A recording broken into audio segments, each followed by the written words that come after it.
ഇന്നത്തെ നമ്മുടെ അതിഥി ലോക മലയാളികൾക്ക് ഏറെ സുപരിചിതനായ ശ്രീമൂലനഗരം മോഹനാണ്. നാടകരംഗത്ത് നിന്ന് അദ്ദേഹം അരനൂറ്റാണ്ട് പിന്നിടുകയാണ്. ചലച്ചിത്ര രംഗത്തും അദ്ദേഹത്തിൻ്റെ സംഭാവനകൾ ഏറെയാണ്. ഒട്ടേറെ ജീവിതാനുഭവങ്ങളുള്ള ആ കലാകാരൻ തൻ്റെ സിനിമ നാടകാനുഭവങ്ങൾ നമ്മളുമായി പങ്കുവയ്ക്കുകയാണ്. സ്നേഹപൂർവ്വം ആ സംഭാഷണത്തിലേക്ക് പ്രേക്ഷകരെയും പ്രിയപ്പെട്ട മോഹൻ മാഷിനെ ഞാൻ സ്വാഗതം ചെയ്യുന്നു. നമസ്കാരം. അപ്പോൾ അങ്ങയുടെ ഒരു കല അല്ലെങ്കിൽ സാഹിത്യ സിനിമ നാടക ജീവിതത്തിന് അരനൂറ്റാണ്ട് പിന്നിടുന്നൊരു അനുഭവം ഉണ്ടല്ലേ? തീർച്ചയായിട്ടും അരനൂറ്റാണ്ട് പിന്നിട്ടു നാടക അരങ്ങിൽ. അതെ, 1970 പ്രൊഫഷണൽ നാടകരംഗത്ത് വരുന്നത്. അതിനു മുമ്പ് അമേച്ചർ നാടകരംഗത്തൊക്കെ ധാരാളം പങ്കെടുത്തിട്ടുണ്ട്. പ്രൊഫഷണൽ ഒരു ട്രൂപ്പിൽ ആദ്യമായിട്ട് വരുന്നത് 1970 മുതലാണ്. കേരളത്തിൻ്റെ ഒരു നാടക ചരിത്രം പരിശോധിക്കുമ്പോൾ അല്ലെങ്കിൽ പിൽക്കാലത്ത് നാടകത്തിൻ്റെ ചരിത്രം രേഖപ്പെടുത്തേണ്ടി വരുമ്പോൾ തീർച്ചയായിട്ടും ശ്രീമൂലനഗരം മോഹൻ മാത്രമല്ല, അങ്ങയുടെ സഹോദരനായിട്ടുള്ള വിജയൻ മാഷടക്കം നിങ്ങളുടെയും കൂടി ജീവിതം ചേർത്ത് വയ്ക്കുമ്പോഴാണ് കേരളത്തിലെ നാടകത്തിൻ്റെ ചരിത്രം പൂർണ്ണമാകുന്നത് അല്ലേ? എങ്ങനെയായിരുന്നു ആ പഴയകാല നാടക അനുഭവങ്ങളും ഇതിലേക്കുള്ള വരവും ഒക്കെ പറയേണ്ടി വരുന്നത്? അതായത് ഞാനും എൻ്റെ ജ്യേഷ്ഠനും തമ്മിൽ 18 വയസ്സിൻ്റെ വ്യത്യാസമുണ്ട്. ഞാൻ എന്നെ പ്രസവിക്കുന്ന സമയത്ത് അദ്ദേഹം PJNA നാടക സമിതിയിലെ അംഗമാണ്. അദ്ദേഹത്തിൻ്റെ 18ാമത്തെ വയസ്സിൽ തന്നെയാണ് അദ്ദേഹം നാടകരംഗത്ത് വന്നത് PJNA സമിതിയിൽ. എന്നാൽ ആദ്യം പ്രതിഭ തിയേറ്റേഴ്സ് എന്ന് പറഞ്ഞായിരുന്നു, പിന്നീട് അത് PJ തിയേറ്റേഴ്സ് എന്നുള്ള രീതിയിൽ മാറി. പിന്നെ അദ്ദേഹം അഭിനയിച്ച ജ്യോതി തിയേറ്റർ, എറണാകുളം കേന്ദ്രമൊക്കെ പ്രവർത്തിച്ച ജ്യോതി തിയേറ്റേഴ്സ്, ഇങ്ങനെയുള്ള ഒരുപാട് നാടകൻ ഗോവിന്ദൻകുട്ടി, അതുപോലെ ഏറൂർ വാസുദേവ്, എഡ്ഡി മാഷ്, കൊച്ചിയിലെ എഡ്ഡി മാഷ്, എന്നാൽ അന്നത്തെ ഒരുപാട് പ്രഗത്ഭരായ നടന്മാർ, പിന്നെ നോർബർട്ട് വാന എന്ന് പറഞ്ഞ നാടകത്തിൻ്റെയായിരുന്നു. അവരൊക്കെ ചേർന്നിട്ടായിരുന്നു ഒരു എറണാകുളത്ത് ഒരു നാടക സംഘം തന്നെ ഉണ്ടായിരുന്നു. പിന്നെ ആസാദ് ആർട്സ് ക്ലബ്ബ് എന്ന് പറഞ്ഞിട്ടൊരു സമിതി ഉണ്ടായിരുന്നു. അതൊക്കെ ഞാൻ എൻ്റെ ബാല്യകാലത്താണ്, എനിക്കൊരു വയസ്സോ 2 വയസ്സൊക്കെ ഉള്ളപ്പോഴാണ്. അപ്പോൾ ഒരു നാടകത്തോട് എനിക്ക് ഭ്രമം വരാനായിട്ട് കാരണം ഈ പറഞ്ഞ സുഹൃത്തുക്കൾ SLP രസാനന്ദൻ, അതുപോലെ ഇവരൊക്കെ ഇങ്ങനെ വീട്ടിൽ വരികയും നാടകത്തിൻ്റേതായിട്ടുള്ള പല ചർച്ചകളും ചില റിഹേഴ്സലുകളും കാര്യങ്ങളൊക്കെ ഇങ്ങനെ കണ്ട് അത് കണ്ടാണ് വളർന്നത്. അപ്പോൾ സ്വാഭാവികമായിട്ട് അതിനോടൊരു താല്പര്യം ഉണ്ടാവുമല്ലോ. പിന്നെ വലുതായി കഴിഞ്ഞപ്പോൾ ചേട്ടൻ്റെ കിട്ടുന്ന പ്രശസ്തിയും അതുപോലെ തന്നെ ചേട്ടൻ്റെ സമൂഹത്തിൽ കിട്ടുന്ന അംഗീകാരം കണ്ടപ്പോൾ അതുപോലെ ആവണമെന്നൊരു മോഹം സ്വാഭാവികമായിട്ടും നമ്മുടെ മനസ്സിലുണ്ടായി. അങ്ങനെയാണ് അത് വന്നത്. അപ്പോൾ വിദ്യാഭ്യാസം അങ്ങനെ കഴിഞ്ഞ് നിൽക്കുന്ന സമയത്ത് എവിടെയെങ്കിലും ഒരു ജോലിയും കാര്യങ്ങളും ഉണ്ടാക്കുന്നതിന് പകരമായിട്ട് ഞാൻ ശ്രമിച്ചത് ഒരു സിനിമ അല്ലെങ്കിൽ നാടകം ആ രംഗത്തൊരു പേരുണ്ടാക്കിയെടുക്കണമെന്നൊരു മോഹമായിരുന്നു. അതിനുവേണ്ടി കുറേ ശ്രമം നടത്തിയിരുന്നു. അപ്പോൾ ചേട്ടൻ അതിനെ അനുകൂലിച്ചിരുന്നില്ല. പുള്ളി എപ്പോഴും പറയുന്നത് എന്ന് വെച്ചിട്ടുണ്ടെങ്കിൽ കലയും സാഹിത്യവും ലക്ഷ്യമാക്കി ജീവിച്ചതിൻ്റെ പോരായ്മകൾക്ക് ഏറ്റവും നല്ല ഉദാഹരണമാണ് ഞാൻ. അപ്പോൾ ചേട്ടന് ഞാനൊരു നാടക പ്രവർത്തനമാകുന്ന അല്ലെങ്കിൽ സിനിമാ പ്രവർത്തനമാകുന്ന ചേട്ടന് താല്പര്യമില്ലായിരുന്നു. കാരണം എന്താ വെച്ചിട്ടുണ്ടെങ്കിൽ അദ്ദേഹത്തിൻ്റെ ജീവിതാനുഭവങ്ങൾ തന്നെയാണ്.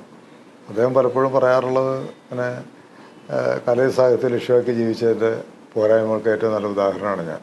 അതുകൊണ്ട് എൻ്റെ വീട്ടിൽ നിന്ന് ഒരാളങ്ങനെ വന്ന് കഷ്ടപ്പെടുന്നത് കാണാൻ ഞാൻ ഇഷ്ടപ്പെടുന്നില്ല എന്നുള്ള രീതിയിൽ അദ്ദേഹം പറഞ്ഞു. അങ്ങനെയാണ്, അല്ലാതെ എനിക്കൊരു അംഗീകാരം കിട്ടുന്നതിലോ ഞാനൊരു പ്രശസ്തനാകുന്നതിനുള്ള വൈരാഗ്യം അസൂയൊന്നും അല്ലായിരുന്നു. ഇതായിരുന്നു ലക്ഷ്യം. അത് ഒരു പരിധിവരെ ശരിയാണെന്ന് പിന്നീട് എനിക്ക് തോന്നിയില്ല, പക്ഷെ അന്ന് എനിക്കത് തോന്നിയിരുന്നില്ല. പിന്നെ ഞാനിങ്ങനെ അമേച്ചർ നാടകങ്ങളും പ്രൊഫഷണൽ നാടകങ്ങളൊക്കെ കണ്ടും കേട്ടും ഇങ്ങനെ ആ മേഖലയോട് താല്പര്യം തോന്നും. ചില നാടകങ്ങൾ ഞാൻ അന്ന് എൻ്റെ ബാല്യകാല സുഹൃത്തായിരുന്ന വെൺമണി കൃഷ്ണ നമ്പൂരിപ്പാട്, അദ്ദേഹം ഭാഗവത യജ്ഞത്തിൽ ഭാഗവത കോകിലം എന്നുള്ള പേര് നേടിയ ഒരാളാണ്. കേരളം മുഴുവൻ ലോകം മുഴുവൻ അറിയപ്പെടുന്നതാണ് പുരാണ പാരായണത്തിൻ്റെ കാര്യത്തിലും മറ്റെല്ലാ കാര്യത്തിലും. അദ്ദേഹമായിട്ട് ചേർന്ന് ഞങ്ങൾ കുറേ നാടകങ്ങൾ കളിച്ചിരുന്നു. അമേച്ചർ നാടകങ്ങളാണ്. KS നമ്പൂരിയുടെ സമസ്യ, CA ജോസിൻ്റെ കറുത്ത വെളിച്ചം, അങ്ങനെ കുറേ നാടകങ്ങൾ. അപ്പോൾ ഇത് ഒരു തൊഴിലായിട്ട് സ്വീകരിക്കണമെന്ന് അന്ന് മോഹം ഉണ്ടായിരുന്നു. സ്വാഭാവികമായിട്ട് പിന്നെ അതിലേക്ക് വന്ന് പെടുകയായിരുന്നു. 1969 കാലഘട്ടത്തിൽ കാലടി ഗോപി ഒരു നാടകം PK വിക്രമനാഥ ട്രോഫി നാടക മത്സരത്തിന് അവതരിപ്പിച്ചു. അത് നിർമാല്യം എന്നുള്ള പേരിൽ KS നമ്പൂരിയുടെ ഒരു നാടകമായിരുന്നു. ആ നാടകത്തിൽ അഭിനയിച്ചിരുന്ന സുരാസു എന്ന് പറഞ്ഞ നടനാണ്. അദ്ദേഹം ആ കാലത്ത് ഇങ്ങനെ ഏതെങ്കിലും നാടക സമിതിയിൽ അംഗമാവണമെന്നുള്ള മോഹത്തോട് നടക്കുന്ന കാലഘട്ടമാണ്. അങ്ങനെ ആ നാടകത്തിൽ അങ്ങനെ അഭിനയിച്ചു. അദ്ദേഹത്തിന് ഏറ്റവും നല്ല നടനുള്ള അവാർഡ് കിട്ടി. ഏലൂർ സ്വദേശിനിയായ ഉഷാറാണി എന്ന് പറഞ്ഞൊരു കലാകാരി ഉണ്ടായിരുന്നു. ഇപ്പോൾ രാജൻ ശങ്കരാടിയുടെ സഹധർമ്മിണിയാണ് അവർക്ക് ഏറ്റവും നല്ല നടിക്കുള്ള അവാർഡ് കിട്ടി. അപ്പോൾ ആ നാടകം വളരെ ശ്രദ്ധ നേടിയതുകൊണ്ട് ആ നാടകം ഒന്നുകൂടി പരിഷ്കരിച്ച് പ്രൊഫഷണൽ നാടകമായിട്ട് ഇറക്കാമെന്നുള്ളൊരു ധാരണയിൽ കാലടി ഗോപി പെരുമ്പാവൂർ നാടകശാല എന്ന് പറഞ്ഞൊരു സമിതി പെരുമ്പാവൂരിൽ നിന്ന് രൂപീകരിക്കുകയാണ്. ആ സമിതിയിൽ എന്നെ വിളിച്ചു. എന്നെ വിളിക്കാൻ കാരണം എന്ന് വെച്ചിട്ടുണ്ടെങ്കിൽ ഈ നിർമ്മാല്യം റിഹേഴ്സൽ ചെയ്ത സമയത്ത് പ്രോമിറ്റ് ചെയ്യാനായിട്ട് ഞാൻ പോയിരുന്നു. അപ്പോൾ ഈ ആർട്ടിസ്റ്റുകൾക്ക് ഡയലോഗൊക്കെ പറഞ്ഞു കൊടുക്കുന്ന ഏറെക്കുറെ കഥാപാത്രങ്ങൾ പറയേണ്ട ടോണിൽ തന്നെ ഞാൻ പറഞ്ഞു കൊടുത്തിരുന്നതുകൊണ്ട് ഗോപിക്ക് എന്നോടൊരു താല്പര്യം തോന്നി. അപ്പോൾ അങ്ങനെ സമസ്യ നാടകം തുടങ്ങിയപ്പോൾ എന്നെ അഭിനയിക്കാനായിട്ട് വിളിക്കുകയായിരുന്നു. അങ്ങനെയാണ് ആ നാടക ട്രൂപ്പിൽ നെല്ലിക്കോട് ഭാസ്കരൻ, കുതിരവട്ടം പപ്പു, മാള അരവിന്ദൻ, കുട്ടിയടത്തി വിലാസിനി, MS നമ്പൂരി, ബാബുവൻ നമ്പൂരി തുടങ്ങിയ അതിപ്രഗത്ഭരായിരുന്നു. അങ്ങനെ അതിപ്രഗത്ഭരുടെ കൂടെ അങ്ങനെ കേരളത്തിൽ അംഗീകാരം നേടിയ കലാകാരന്മാരുടെ കൂടെ തന്നെ എനിക്ക് ആദ്യമായിട്ട് അഭിനയിക്കാൻ കഴിഞ്ഞെന്നുള്ളത് എൻ്റെ ജീവിതത്തിലെ ഒരു നാടകരംഗത്തെ എൻ്റെ നേട്ടങ്ങളിലൊന്നായിട്ട് ഇപ്പോൾ കരുതുകയാണ്. ഒരാൾക്കും അങ്ങനെ ഒരു കന്നിക്കാരൻ അങ്ങനെ ഒരു ഭാഗ്യം കിട്ടാനായിട്ടില്ല. അങ്ങനെയൊക്കെയാണ് നാടക ജീവിതം തുടങ്ങിയത്. പിന്നെ നാടകശാലയിൽ തന്നെ വളരെ വർഷങ്ങളോളം നിന്നു. അവരുടെ തന്നെ സ്വരം, മനസ്സ് തുടങ്ങിയ നാടകങ്ങളിൽ ഞാൻ അഭിനയിച്ചു. കുറേ കഴിഞ്ഞപ്പോൾ അങ്ങ് വിട്ട് വേറെ സമിതികളിലേക്കൊക്കെ പോയി. അങ്ങനെയാണ് നാടക ജീവിതത്തിൻ്റെ ഒരു ആരംഭം എന്ന് വേണമെങ്കിൽ പറയാം. വിജയമാഷ് അങ്ങനെ പറഞ്ഞെങ്കിൽ തന്നെ ഒരു പക്ഷേ അക്കാലത്ത് ആർക്കും കിട്ടാത്തൊരു വലിയ സൗഭാഗ്യമാണ് അദ്ദേഹത്തിന് കിട്ടിയത്, അല്ലേ? ഒരു കേവലം ഒരു നാടക പ്രവർത്തകൻ മാത്രമായിരുന്നില്ല. സിനിമ സംവിധായകനായിരുന്നു, സംഗീത സംവിധായകനായിട്ടുണ്ട്, പാട്ടുകൾ എഴുതിയിട്ട് ഏറ്റവും മനോഹരമായ, എത്ര കാലം കഴിഞ്ഞാലും മറക്കാത്ത പാട്ട് എഴുതിയിട്ടുള്ള ആളാണ്, അല്ലേ? അല്ല, ചേട്ടനെ സംബന്ധിച്ച് അത് ഇപ്പോൾ അദ്ദേഹത്തെ ഇപ്പോൾ അറിയപ്പെടുന്ന ആൾക്കാർ വേറെ സിനിമകളിൽ അഭിനയിച്ചു. പിന്നെ കൽപ്പാന്തകാലം എന്ന് പറഞ്ഞൊരു പാട്ട് എഴുതി. ആ പാട്ടിലൂടെയാണ് ഇപ്പോൾ കൽപ്പാന്തകാലം എഴുതിയത് ശ്രീമുലാല വിജയൻ എന്ന രീതിയിലാണ് അറിയുന്നത്. അദ്ദേഹത്തിൻ്റെ മറ്റ് ആക്ടിവിറ്റീസൊന്നും പലർക്കും അറിയില്ല. കാരണം ഈ തലമുറയ്ക്ക് അത് അറിയാൻ താല്പര്യമില്ല. പക്ഷേ ഈ പാട്ട് വളരെ ശ്രദ്ധേയമായ രീതിയിൽ വന്നു കഴിഞ്ഞപ്പോൾ ആരെഴുതാമെന്ന് അന്വേഷിക്കും. ഗാനമേളകളിലൊക്കെ എല്ലാവരും പാടും, ദാസേട്ടൻ വരെ പാടും, ജയേന്ദ്രനൊക്കെ ഈ പാട്ടുകൾ ഇങ്ങനെ പാടാറുണ്ട്. കാരണം ആളുകൾ ആവശ്യപ്പെടുന്നുണ്ട്, ആ പാട്ട് വേണമെന്ന് പറയാറുണ്ട്. ഏത് ഗാനമേള പരിപാടികൾ പഴയ പാട്ടുകളൊക്കെ പാടുന്ന കൂട്ടത്തിൽ ഈ കൽപ്പാന്തകാലം വേണം എന്ന് പറയാറുണ്ട്. അത് വിദ്യാധരൻ മാസ്റ്ററുടെ എൻട്രിയും കൂടിയായിരുന്നു. അത് അദ്ദേഹം ആദ്യമായിട്ട് ട്യൂൺ ചെയ്തൊരു പാട്ടാണ്. അല്ല, ധാരാളം അംഗീകാരങ്ങൾ അദ്ദേഹത്തിന് കിട്ടിയിട്ടുണ്ട്. അതെ അതെ അതെ, സംസ്ഥാന സർക്കാരിന് തന്നെ മികച്ച നടനുള്ള അവാർഡ് കിട്ടിയിട്ടുണ്ട്. പക്ഷേ വിദ്യാധരൻ മാഷ്ടർ ആദ്യമായിട്ടൊരു സർക്കാർ തലത്തിലുള്ള അംഗീകാരം കൊടുത്ത് ഞാൻ സംഗീത നാടക അക്കാദമി സെക്രട്ടറി ആയിരിക്കുമ്പോൾ അദ്ദേഹത്തിന് ലളിതഗാനത്തിന് അദ്ദേഹത്തിൻ്റെ അവാർഡ് കൊടുക്കണം. അതാണ് ആദ്യം സർക്കാർ അംഗീകാരം. പിന്നീട് അദ്ദേഹത്തിന് പിന്നെ അക്കാദമി വിജയമാഷിന്റെ കാര്യമാണ്. പിന്നെ അത് മാത്രമല്ല, അദ്ദേഹം സിനിമാ രംഗത്ത് 1972 ആദ്യത്തെ കഥ എന്ന് പറഞ്ഞ സിനിമയിൽ അഭിനയിച്ചു. അത് കൊട്ടാരക്കര ശ്രീധരൻ നായരാണ് മലയാള സിനിമയിലെ ഏറ്റവും പ്രായം കൂടിയ കഥാപാത്രത്തെ അവതരിപ്പിക്കുന്നതെന്ന് ചരിത്രം ഇങ്ങനെ പറയുന്നുണ്ടെങ്കിലും അതിന് മുമ്പ് തന്നെ, അതിന് മുമ്പല്ല, അതിന് ശേഷവും 104 വയസ്സുള്ള ഒരു കാരണവരെ 35-ാമത്തെ വയസ്സിൽ ഫലിപ്പിച്ച ഒരാളാണ് ചേട്ടൻ. ആദ്യത്തെ കഥ സിനിമയിൽ കേശവദേവിൻ്റെ സ്ക്രിപ്റ്റ് ആയിരുന്നു അത്, സേതുമാധവൻ സംവിധാനം ചെയ്ത്. അതിന് മദ്രാസ് ഫിലിം ഫാൻസ് അസോസിയേഷൻ്റെ, അന്ന് കേരളത്തിലെ അവാർഡുകൾ അങ്ങനെ കാര്യമായിട്ട് വന്നു തുടങ്ങിയിട്ടില്ല, അവാർഡ് അദ്ദേഹത്തിന് കിട്ടി. ബെസ്റ്റ് സപ്പോർട്ടിങ് ആക്ടർ എന്ന് പറഞ്ഞിട്ട്. ആ അവാർഡ് ഫംഗ്ഷനിൽ ഇതിൻ്റെ ക്ലിപ്പിങ്സ് കാണിക്കും. ക്ലിപ്പിങ്സ് കാണിക്കുന്ന കൂട്ടത്തിൽ ജേഷനെ പ്രസൻറ്റ് ചെയ്തുകൊണ്ട് ഈ ആ സിനിമയുടെ ക്ലിപ്പിങ്സ് കാണിച്ചു കഴിഞ്ഞപ്പോൾ നീ തന്നെ എന്താ പെരിയ താത്താന്ന് ചോദിച്ചിട്ട് ശിവാജി ഗണേശൻ വന്ന് കെട്ടിപ്പിടിച്ചൊരു അനുഭവം ഉണ്ടായിട്ടുണ്ട് മദ്രാസിൽ വെച്ച്.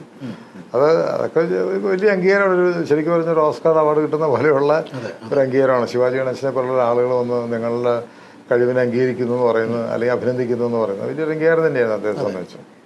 സേതുമാധവൻ സാറിന്റെ സിനിമയിലൂടെയാണ് അദ്ദേഹം വരുന്നല്ലേ? KS സേതുമാധവന്റെ അല്ല, അദ്ദേഹം സിനിമയിൽ വരുന്നത് ശരിക്കും പറഞ്ഞിട്ടുണ്ടെങ്കിൽ 1963-64 കാലഘട്ടത്തിൽ PA തോമസിന്റെ ഒരാൾ കൂടി കള്ളനായി എന്ന് പറഞ്ഞ സിനിമയിൽ 2 പാട്ട് എഴുതിക്കൊണ്ടാണ്. ചായക്കടക്കാരൻ വീരാങ്കാക്കട മോളൊരു ചീനപ്പടക്കുന്ന ഒരു പാട്ടും, കരിവള വെക്കണ വെട്ടിക്കാര കടന്നരാമ കുപ്പിവള എന്ന് പറഞ്ഞിട്ട്. പിന്നെ ആ സിനിമ കഴിഞ്ഞപ്പോൾ അദ്ദേഹത്തിൻ്റെ 2ാമത്തെ പടമായ കുടുംബിനിയിൽ ഒരു റോൾ അഭിനയിച്ചു. അതിൻ്റെ സഹസംവിധാനം കൂടിയായിരുന്നു അദ്ദേഹം, ശശികുമാറിൻ്റെ ഒപ്പം. അങ്ങനെയാണ് സിനിമാ രംഗത്തേക്ക് വരുന്നത്. പിന്നെ തീർച്ചയായിട്ടും കുറേ പടങ്ങൾ സംവിധാനം ചെയ്തു, കഥ എഴുതി, തിരക്കഥ എഴുതി, സംഭാഷണം എഴുതി, അഭിനയിച്ചു. അങ്ങനെ പിന്നെ അദ്ദേഹം ഒരു പടം ചെയ്ത് എൻ്റെ ഗ്രാമം എന്ന് പറഞ്ഞ സിനിമയാണ്. അതിലാണ് ഈ കൽപ്പാന്ത കാലത്തുള്ള പാട്ട് ഉള്ളത്. വളരെ സജീവമായിട്ട് ഏതാണ്ട് ഒരു 70-75 സിനിമകൾ അഭിനയിച്ചു. അതിലേറെ തന്നെ നാടകങ്ങളിൽ അഭിനയിച്ചു. നാടകങ്ങളിലായിരുന്നു അദ്ദേഹത്തിൻ്റെ ഒരു എന്താ പറയുക, ഒരു രാജാവ് എന്ന് പറയുന്ന രീതിയിൽ അദ്ദേഹം നിന്ന് മലയാള നാടകങ്ങളിൽ തന്നെയാണ്. പല ആളുകൾക്കും മറക്കാൻ കഴിയാത്ത രീതിയിലുള്ള പല കഥാപാത്രങ്ങൾ അദ്ദേഹം അവതരിപ്പിച്ചിരുന്നു. ഇത്രയേറെ അനുഗ്രഹിക്കപ്പെട്ടൊരു കലാകാരനായിരുന്നിട്ടും കേരളത്തിൻ്റെ നാടക ചരിത്രത്തിൽ അദ്ദേഹത്തിൻ്റെ പേര് അർഹിക്കുന്നൊരു പരിഗണന കിട്ടിയതായിട്ട് ഒരു സഹോദരൻ എന്ന രീതിയിലൊക്കെ ഉപരിയായിട്ട് നാടക പ്രവർത്തനം തോന്നിയിട്ടുണ്ടോ? അല്ല, അർഹിക്കുന്ന അംഗീകാരം എന്ന് പറഞ്ഞാൽ കിട്ടാൻ അത് നമ്മൾ വിചാരിക്കുന്ന മാതിരിയല്ല. ഇത് ഒരുപാട് പ്രശ്നങ്ങൾ അതിൻ്റെ പിന്നിലുണ്ട്. കാരണം എന്ന് വെച്ചിട്ടുണ്ടെങ്കിൽ നമ്മൾ ഒരു സെൽഫ് പ്രൊമോഷനൊക്കെ ചെയ്യേണ്ട, പുള്ളി അതൊന്നും ആഗ്രഹിച്ചിരുന്ന ആളല്ല. ഒരാളൊരു ഇൻ്റർവ്യൂ ആണോ അല്ലെങ്കിൽ നിങ്ങളെ പറ്റി പത്രത്തിൽ എഴുതുമെന്ന് പറഞ്ഞാൽ പുള്ളിന് താല്പര്യം കാണിച്ചില്ല. അങ്ങനെ അത് എൻ്റെ ആവശ്യമില്ല എന്നുള്ള രീതിയിലാണ്. എന്നെ അംഗീകരിക്കേണ്ടത് എന്നെ അംഗീകരിച്ചോളൂ എന്നുള്ളതാണ്. കേരളത്തിൽ അദ്ദേഹത്തെ ഇപ്പോഴത്തെ തലമുറയ്ക്കൊന്നും അദ്ദേഹത്തെ അറിഞ്ഞുകൂടാ, ആ കാലഘട്ടത്തിലുള്ള ആളുകളെ പലർക്കും അറിഞ്ഞുകൂടാ. എങ്കിൽ പോലും അദ്ദേഹം അതിനുവേണ്ടി ശ്രമിച്ചിട്ടില്ല. അത് സെൽഫ് പ്രൊമോഷൻ എന്ന് പറഞ്ഞൊരു സംഭവം കലാരംഗത്തുണ്ട്. അത് സാഹിത്യത്തിലായാലും സിനിമയിലായാലും മറ്റേത് രൂപത്തിലായാലും ഉണ്ട്.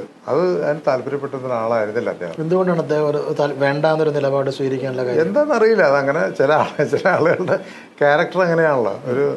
എനിക്ക് എന്തെങ്കിലും അംഗീകാരം ഉണ്ടെങ്കിൽ അത് എന്നെ തേടി വന്നോളും. ഞാൻ അതിനുവേണ്ടി അന്വേഷിച്ച് പോകുന്നില്ല, അതിനുവേണ്ടി ആരെയും കാണുന്നില്ല എന്നുള്ള രീതിയിലാണ്. ഇപ്പം അങ്ങനെയല്ലല്ലോ. ഇപ്പം നമ്മളൊരു നാടകം എഴുതി കഴിഞ്ഞാൽ പിന്നെ അതിന് എന്തെങ്കിലും ഒരു അവാർഡ് എന്തെങ്കിലും കിട്ടാൻ എന്തെങ്കിലും മാർഗം ഉണ്ടോ എന്ന് അന്വേഷിച്ച് നടക്കുന്ന നാടകൃത്തുക്കളാണ്. അല്ലെങ്കിൽ ഒരു സിനിമ ഇറങ്ങി കഴിഞ്ഞാൽ എന്തെങ്കിലും അവാർഡ് കിട്ടാൻ എന്തെങ്കിലും സാധ്യത ഉണ്ടോ എന്ന് അന്വേഷിച്ച് നടക്കുന്ന ആളുകളാണ്. അതിനുവേണ്ടി ശ്രമിക്കുന്ന ആളുകളാണ്. കാണേണ്ടവരെയൊക്കെ കണ്ട് പോകുന്ന ആളുകളാണ്.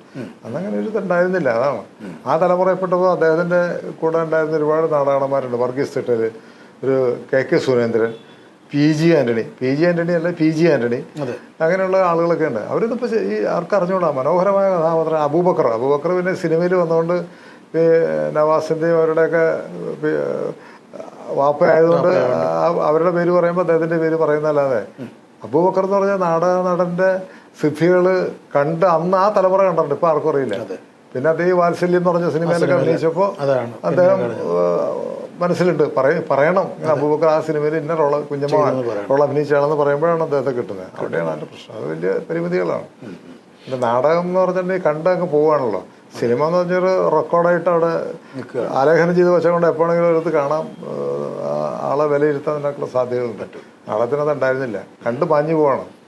ഈ ചേട്ടൻ്റെ നാടകങ്ങളാണ് താങ്കളെ ഈ നാടകത്തിലേക്ക് കൊണ്ടുവരുന്നത്. നിങ്ങളുടെ കുടുംബത്തിൽ അങ്ങനെ ഒരു ചുറ്റുപാടുകൾ ഉണ്ടായിരുന്നു? കുടുംബത്തിലൊരു ചുറ്റുപാടുണ്ടെന്ന് വെച്ചാൽ അച്ഛൻ ഒരു സംസ്കൃത പണ്ഡിതനായിരുന്നു. വലിയ സാഹിത്യ രംഗത്തൊക്കെ ഒരുപാട് താല്പര്യമുള്ള ആളാണ്. ഒരുപാട് വായിക്കുന്ന ആളായിരുന്നു. അങ്ങനെ ആ താല്പര്യം കിടക്കുന്നുണ്ട്. കൂടാതെ അമ്മയ്ക്ക് വലിയൊരു സിദ്ധി ഉണ്ടായിരുന്നു. ഇന്നിപ്പോൾ ഈ മിമിക്രി എന്ന് പറയുന്ന കലാരൂപത്തിൻ്റെ ഒരു വെർഷൻ, അതായത് അമ്മ ഞങ്ങൾ ഈ അത്താഴ സദസ്സുകളിലൊക്കെ ഇങ്ങനെ ഭക്ഷണം കഴിക്കാനൊക്കെ ഇരിക്കുന്ന സമയത്ത് അമ്മ പല ആളുകളെയൊക്കെ അനുകരിച്ച് കാണിക്കും. അയൽവക്കത്തെ ആളുകളെ അമ്മയുടെ ആ സാഹചര്യങ്ങളിൽ അടുത്ത് നിൽക്കുന്ന ആളുകളൊക്കെ കൃത്യമായിട്ട് ഇമിറ്റേറ്റ് ചെയ്യുന്നു. ആ ഇമിറ്റേറ്റ് ചെയ്യാനുള്ള ഒരു വാസനയാണ് ചേട്ടൻ അഭിനയിക്കാനുള്ള കിട്ടിയതാണ് ചേട്ടൻ പറയാറുള്ളത്. ഞങ്ങൾ വിശ്വസിക്കണം അങ്ങനെ തന്നെയാണ്.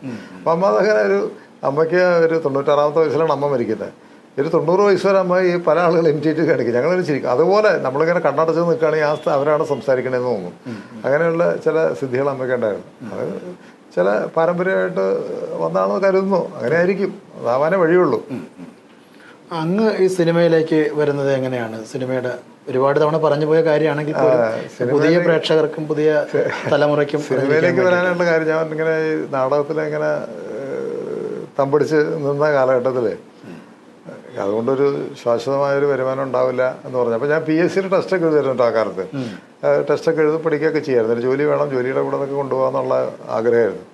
അങ്ങനെ നിന്ന് കഴിഞ്ഞപ്പോഴാണ് AB രാജിൻ്റെ ഒരു പടത്തിൽ ആരിഫ് ഹസൻ റഷീദ് എന്ന് പറഞ്ഞൊരു കൂട്ടുകെട്ടുണ്ടായിരുന്നു. ഒരു പെരിയാർ മൂവീസൊക്കെ, പെരിയാർ സിനിമയൊക്കെ എടുത്ത്. അപ്പോൾ അവരുമായിട്ട് ചേട്ടൻ നല്ല അടുപ്പായിരുന്നു. അപ്പോൾ പറഞ്ഞു, നീ ഒരു കാര്യം AB രാജിൻ്റെ കൂടെ സംവിധാനം പഠിക്കാനായിട്ട് ചെല്ലുമെന്ന് പറഞ്ഞാൽ അങ്ങനെ AB രാജിൻ്റെ സൊസൈറ്റി ലേഡി എന്ന് പറഞ്ഞ സിനിമയിലാണ് ആദ്യമായിട്ട് ചെല്ലുന്നത്. അതിനെ തുടർന്ന് പെട്ടെന്ന് തന്നെ എനിക്ക് അദ്ദേഹത്തിൻ്റെ രാജു റഹീം, അവകാശം തുടങ്ങിയ കുറേ സിനിമകൾ വർക്ക് ചെയ്ത് കഴിഞ്ഞപ്പോൾ വേറെ പലരും എന്നെ വിളിച്ചു. രാജശേഖരൻ, PG വിശ്വംഭരൻ, മേരാറ്റൂർ രവിവർമ്മ, അങ്ങനെ കുറേ ആളുകൾ. ജോഷിയുടെ വളരെ പ്രഖ്യാതമായ മൂർഖൻ എന്ന് പറഞ്ഞ സിനിമയുടെ സംവിധായകൻ ഞാനായിരുന്നു. പിന്നെ കാഹളം, അതൊക്കെ ഞാൻ വർക്ക് ചെയ്ത പടം. അതിനാണ് സിനിമാ രംഗത്തേക്ക് വന്നത്. അങ്ങനെ അവിടെ വർക്ക് ചെയ്തുകൊണ്ടിരിക്കുന്ന കാലഘട്ടത്തിലാണ് എനിക്ക് PSC ടെസ്റ്റ് എഴുതുന്ന പറഞ്ഞല്ലോ, എനിക്ക് ട്രഷറി ഡിപ്പാർട്ട്മെൻറ്റിൽ ജോലി കിട്ടുന്നത്. അവിടെ അക്കൗണ്ടൻ്റായിട്ട് ജോലി കിട്ടുന്നത്. പക്ഷേ എനിക്കെന്തോ ഒരു ജീവിതത്തിൻ്റെ ഒരു സെക്യൂരിറ്റി അന്നത്തെ സിനിമ ജീവിതത്തിൽ എനിക്ക് തോന്നിയില്ല. അപ്പോൾ തോന്നി സംവിധാന മോഹം കൊണ്ട് മാറ്റി വെച്ചിട്ട് എഴുത്തിൻ്റെ ഇതിൽ വരണമെങ്കിൽ നമുക്ക് ജോലി ഉണ്ടെങ്കിലും കുഴപ്പമില്ലെന്ന് കരുതി അങ്ങനെ ഇവിടെ ജോലി ചെയ്യാം. അപ്പോൾ ബാലക്കേതായാലും സേതുമാധവൻ എന്നോട് പറഞ്ഞു, ജോലി കളയരുത്, വലിയതാണ്, നമ്മൾ കഷ്ടപ്പെടുന്ന കാലത്ത് പെൻഷൻ കിട്ടിയാൽ ജീവിക്കാൻ പറ്റും, അതിന് പൊക്കോളാൻ പറഞ്ഞു. അങ്ങനെ ഞാനവിടെ മദ്രാസിൽ നിന്ന് ജോഷിയുടെ ഒരു വിസമ്മതത്തോടുകൂടി ഞാൻ പോകുന്നത്. കാരണം ജോഷിയുടെ കൂടെ വളരെ വിശ്വാസത്തോടെ നിന്നൊരു സംവിധാനമായിരുന്നു ഞാൻ. പിന്നെ അതിനുശേഷം ഞാൻ വർക്ക് ചെയ്തു, ഈ ലീവൊക്കെ എടുത്ത് പോയി വർക്ക് ചെയ്തു. പക്ഷേ ജോലി കളയാതെ ആദ്യാവസാനം നോക്കി കൃത്യമായിട്ട് സർവീസ് പൂർത്തിയാക്കി പെൻഷൻ പറ്റിയാണ് നിൽക്കുന്നത്.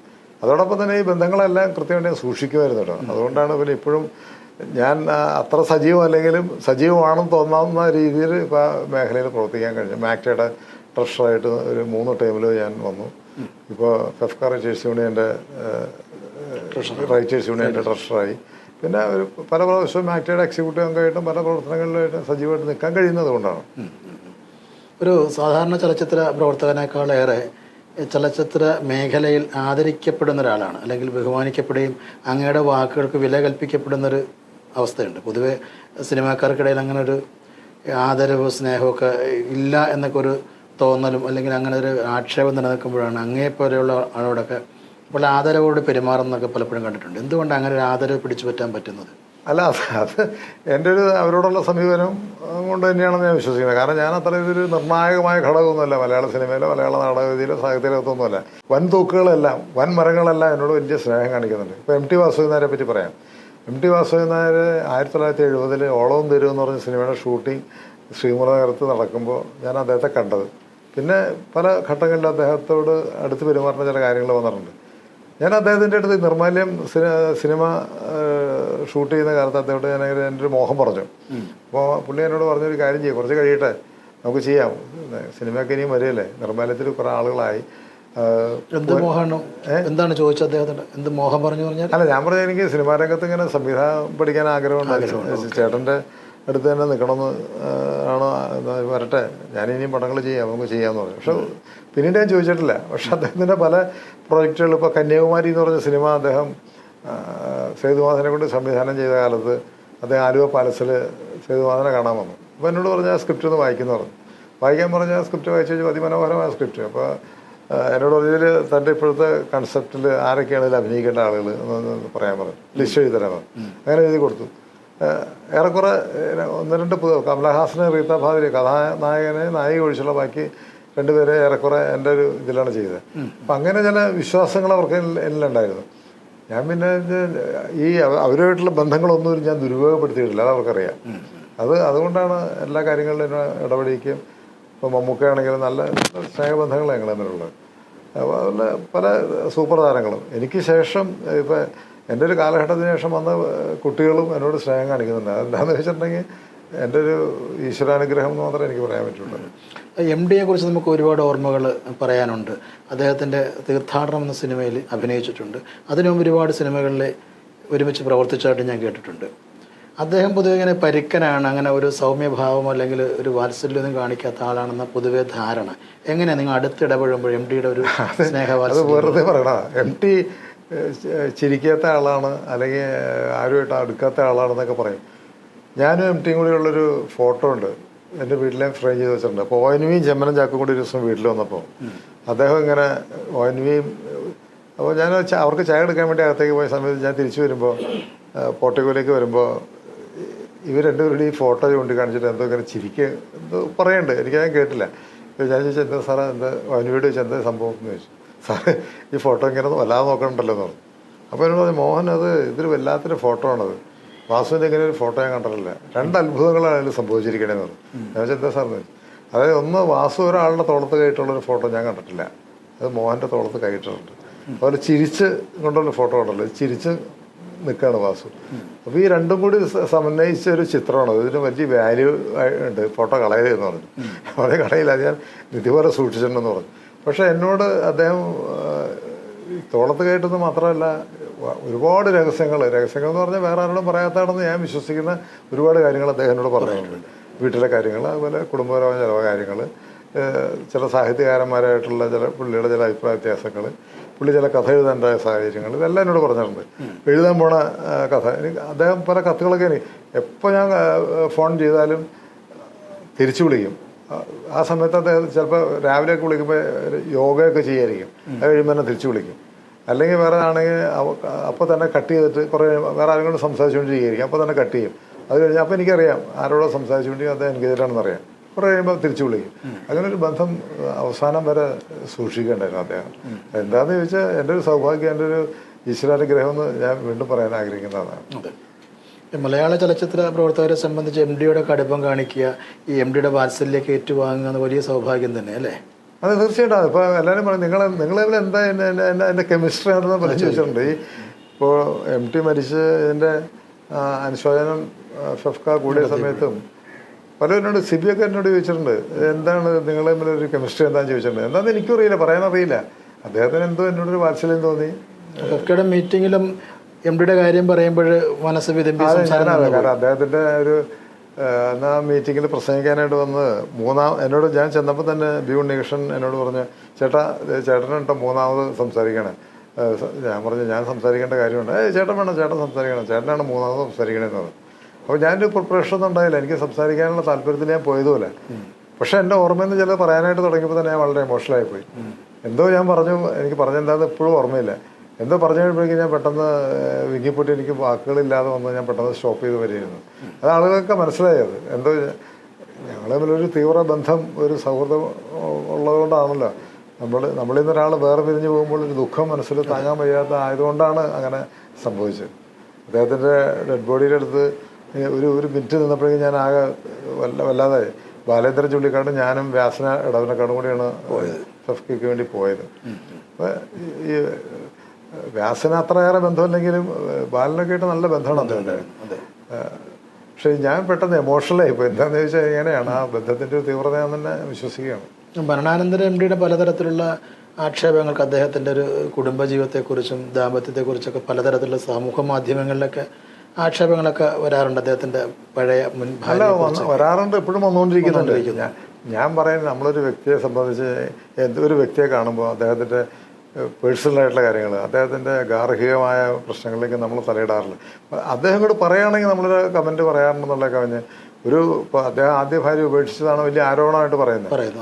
ഇതിലൊരു കാര്യം അദ്ദേഹം ഒരിക്കലും പറഞ്ഞ ഓർമ്മയുണ്ട്. അദ്ദേഹം പറഞ്ഞു, അത് അദ്ദേഹത്തിൻ്റെ ഒരു ആത്മകഥാംശമുള്ളൊരു വാചകം അദ്ദേഹം പറഞ്ഞു ജീവപര്യന്തം തടവിന് ശിക്ഷിക്കപ്പെട്ട് ഒരേ മുറിയിൽ കഴിയുന്ന തടവുകാരെ പോലെ ഭാര്യാഭർത്താക്കന്മാർ ജീവിച്ചുകൂടാ. അവർ പരസ്പരം സ്നേഹിക്കാനും അതുപോലെ ആശയങ്ങൾ വിനിമയം ചെയ്യാനുള്ള ഒരു സ്വാതന്ത്ര്യം അവർക്ക് ഉണ്ടാവണം. ആ സ്വാതന്ത്ര്യം നഷ്ടപ്പെടുന്നിടത്ത് ദാമ്പത്യം പരാജയപ്പെടുന്ന അദ്ദേഹം പറഞ്ഞിട്ടുണ്ട്. അങ്ങനെ ഒരു സംഭവമാണ് അദ്ദേഹത്തിൻ്റെ ജീവിതത്തിലുണ്ടായി. പ്രമേള നായരായിട്ടുള്ള ബന്ധം അദ്ദേഹത്തിന് ഉപേക്ഷിക്കേണ്ടി വന്നെന്നാണ് ഞാൻ വിശ്വസിക്കുന്നത്. അതാണ് സംഭവിച്ചതും. അതിന് ഇപ്പോൾ ഞാൻ ചോദിക്കട്ടെ, രണ്ടു കൂട്ടരും പരസ്പരം സംസാരിക്കാതെ പരസ്പരം വൈരാഗ്യത്തോടുകൂടി കഴിയുന്ന ഒരു സാഹചര്യത്തിൽ എങ്ങനെ ഒരു കുടുംബം മുന്നോട്ട് പോകും? അപ്പോൾ അത് പിരിച്ചത് തന്നെയാണ് നല്ലത്. പിന്നെ പറയുന്നത് വെച്ചിട്ടുണ്ടെങ്കിൽ അദ്ദേഹം ഭാര്യ ഉള്ളപ്പോൾ തന്നെ ഇവരായിട്ട് കലാമണ്ഡല സരസ്വതി ചേച്ചിയായിട്ട് ബന്ധമുണ്ടായിരുന്നൊക്കെയാണ്. അതൊക്കെ ചുമ്മാ അങ്ങനെ ഓരോരുത്തർക്ക് കെട്ടിച്ചമയ്ക്കുന്ന കഥകളാണ്. 62 മുതൽ 67 വരെയാണ് പ്രമേള നായരുമായിട്ട് MT ഒന്നിച്ച് ജീവിച്ചിട്ടുള്ളത്. അത് കഴിഞ്ഞാൽ പിരിഞ്ഞു. അത് കഴിഞ്ഞ് എത്ര വർഷം കഴിഞ്ഞിട്ടാണ് നിർമാല്യം ഷൂട്ടിങ് കഴിഞ്ഞിട്ടാണ് അവരെ വിവാഹം കഴിക്കുന്നത്. അപ്പോൾ അവർ പറയുന്നതിൻ്റെ കാരണം വെച്ചിട്ടുണ്ടെങ്കിൽ മകളെ മൂത്ത സിത്താരെ ഡാൻസ് പഠിപ്പിക്കാനായിട്ട് അവർ വന്നിരുന്നു. ആ സമയത്ത് പ്രണയം ആയിരിക്കും പ്രണയം എന്ന് പറഞ്ഞിട്ടുണ്ടെങ്കിൽ ഇപ്പോൾ എത്രയോ ആളുകൾ ഭാര്യ ഉള്ളപ്പോൾ തന്നെ വേറെ സ്ത്രീകളായിട്ട് പ്രണയം കാര്യങ്ങളുണ്ടാവും.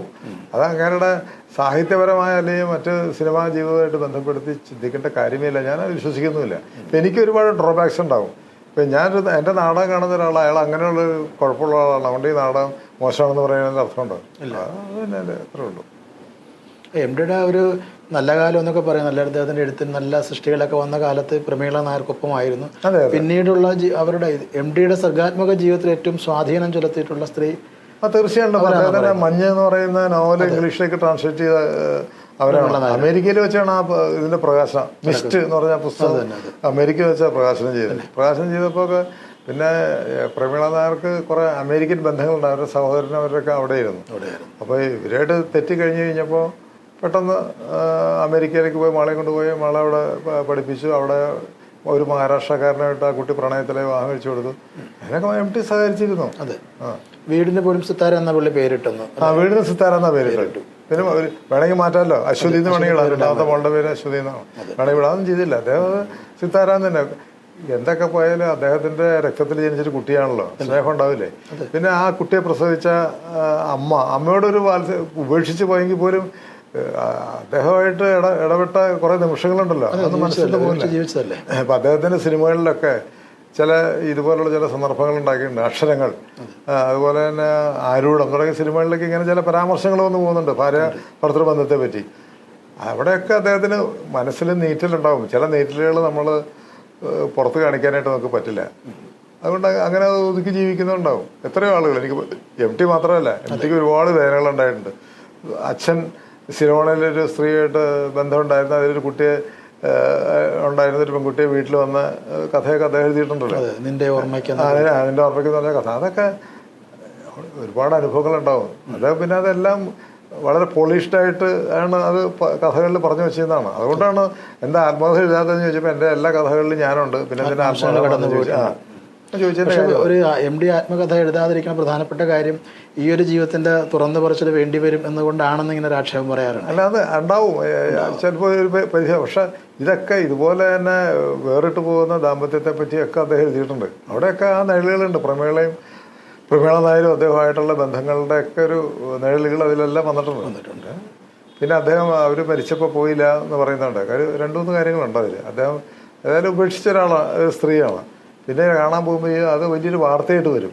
ആ ഒരു മരണാനന്തരം അവർക്കൊരു സ്വൈര്യം കൊടുക്കാത്ത സാഹചര്യങ്ങളിലേക്ക് വരണ്ടെന്ന് കരുതി തന്നെയാണ് അദ്ദേഹം പോകാതിരുന്നത്.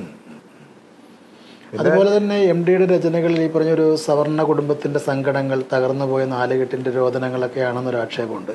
പൊതുവെ മാനുഷികമായിട്ടല്ലെങ്കിൽ സമൂഹത്തിന്റെ ഒരു യഥാർത്ഥ ചിത്രങ്ങൾ അദ്ദേഹത്തിന്റെ കൃതികൾ വന്നിട്ടില്ല എന്നൊരു ആക്ഷേപമൊക്കെ പുതിയ കാലത്ത് ചർച്ച ചെയ്യപ്പെടുന്നുണ്ട്. പുതിയ കാലം പണ്ട് ഉണ്ട്. MD ഒരു നാലുകെട്ടിന്റെ എഴുത്തുകാരനാണെന്ന രീതിയിൽ. TKC വിടുതല എന്ന് പറയുന്ന ഒരു കഥാകൃത്ത് മനോഹരമായ കഥകൾ എഴുതിയ ആളാണ്. ഇപ്പോൾ ഗാന്ധി ട്രസ്റ്റിന്റെ MG ട്രസ്റ്റിന്റെ ആദ്യ പ്രസിഡന്റൊക്കെയാണ് അദ്ദേഹം. അദ്ദേഹത്തിന്റെ കഥകളൊക്കെ അദ്ദേഹം ജനിച്ചു വളർന്ന സമുദായത്തിന്റെ പരാധീനതകളെ പറ്റിയുള്ള കഥകളാണ്.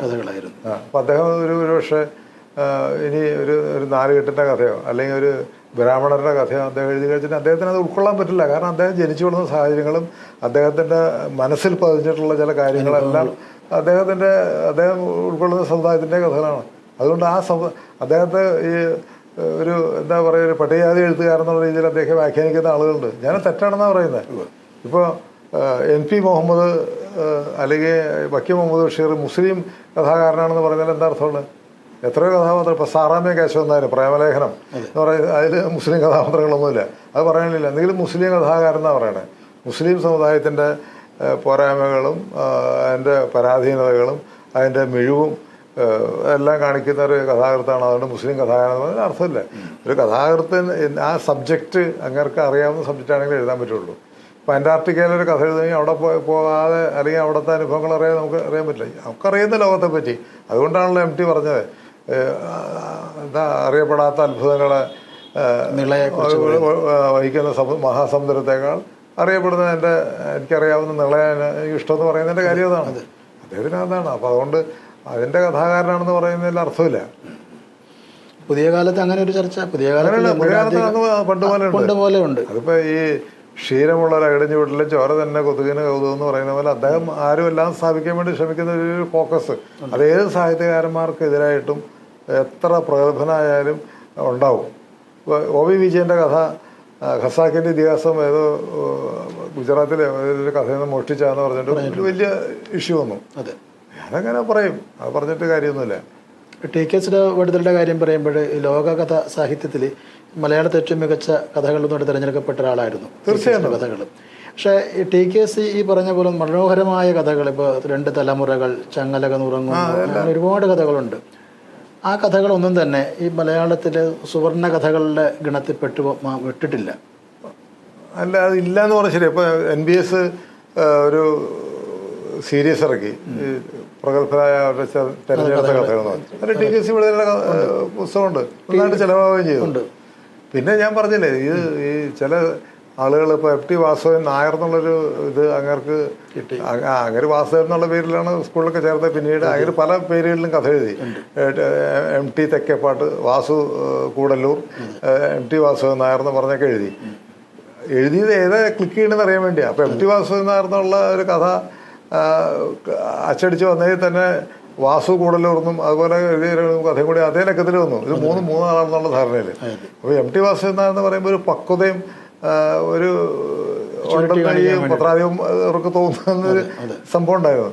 അതുകൊണ്ടാണ് പിന്നെ സ്വീകരിച്ചത്. അല്ലാതെ അദ്ദേഹം ഒരു മാടമ്പി ആയിട്ടോ അല്ലെങ്കിൽ സവർണ ജാതിവാല് സൂക്ഷിച്ചൊന്നുമല്ല. പിന്നെ ഇതങ്ങനെ എസ്റ്റാബ്ലിഷ് ആയി പോയിരുന്നു. ഇപ്പൊ EMS നമ്പൂരിപ്പാട് എന്ന് പറയുന്നില്ലേ, പക്ഷെ EMS നമ്പൂരിപ്പാട് ഒരു നമ്പൂതിരി സമുദായത്തിന്റെ വക്താവായിട്ട് വന്നിട്ടില്ലല്ലോ. ഇല്ല, അത്രയേ ഉള്ളൂ. അതങ്ങനെ സംഭവിച്ചു പോയതാണ്, അല്ലാതെ അതിനുവേണ്ടി ചെയ്തതല്ല. കലയും സാഹിത്യമൊക്കെ ഇന്നൊരു വലിയ വിപണി ആയിട്ട് മാറിയും വലിയ കച്ചവട ചരക്കാകുന്നൊരു കാലത്താണ് നമ്മൾ ജീവിക്കുന്നത്. അപ്പോൾ അങ്ങേപ്പോലുള്ളവരുടെ വലിയ സംഭാവനകൾ നാടകത്തിലായാലും സിനിമയിലൊക്കെ ഉണ്ട്. പുതിയ തലമുറയോട് അനുഭവങ്ങളുടെ ഒരു വെളിച്ചത്തിൽ നിന്നുകൊണ്ട് അങ്ങേക്ക് പറയാൻ പറ്റുന്ന എന്താണ്? അത് കാളിദാസൻ്റെ വളരെ പ്രസിദ്ധമായ ഒരു വചനമുണ്ട്. കാഫലമേറുമ്പോൾ വൃക്ഷങ്ങളുടെ ശിരസ് കുനിയുകയാണ് ചെയ്യുക എന്ന്. ആ ഒരു കുനിയലാണ്, ഒരു വിനീത ഭാവമാണ് വരും തലമുറയ്ക്ക്, പ്രത്യേകിച്ചും കലാസാഹിത്യ മേഖലകളിലുള്ള ആളുകൾക്ക് വേണ്ടതെന്നാണ് എൻ്റെ വിശ്വാസം.